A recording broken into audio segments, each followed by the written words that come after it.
ज्वालोग्रस्सकलामरातिभयदः क्ष्वेलः कदं वा त्वया दृष्टः किञ्च करे द्रुतः करतले किं पक्वजम्बूफलम् जिह्वायां निहितच्च सिद्धगुटिका वाकण्ठदेशे भृतः किं ते नीलमणिर्विभूषणमयं శంభో మహాత్మన్ వద.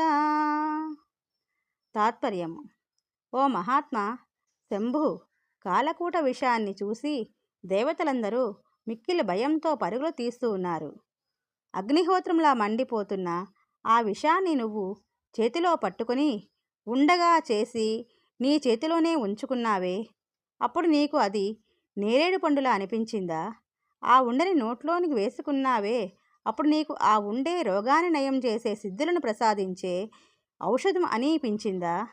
ఆ ఉండని కంఠంలోనే ఉంచుకున్నావే, అది నీకు ఇంద్రనీలమణి వలె అనిపించిందా? మెడకి ఆభరణంగా అంటి పెట్టుకున్నావా? ఘోరమైన ఆ విషయాన్ని నీకు ఎట్లా కనిపించిందో చెప్పవయ్యా. ఎంత సాహసమైన పని చేశావయ్యా లోకాల కోసం. భగవంతుని అనుగ్రహం ఉంటే కాలకూట విషం కూడా మనకు అమృతమే అవుతుంది. భక్తవత్సలుడైన పరమేశ్వరుడు ఎంతటి దయామయుడో తెలుసుకోవాలి కనుక ఆయన పట్ల కృతజ్ఞులమై ఉండాలి.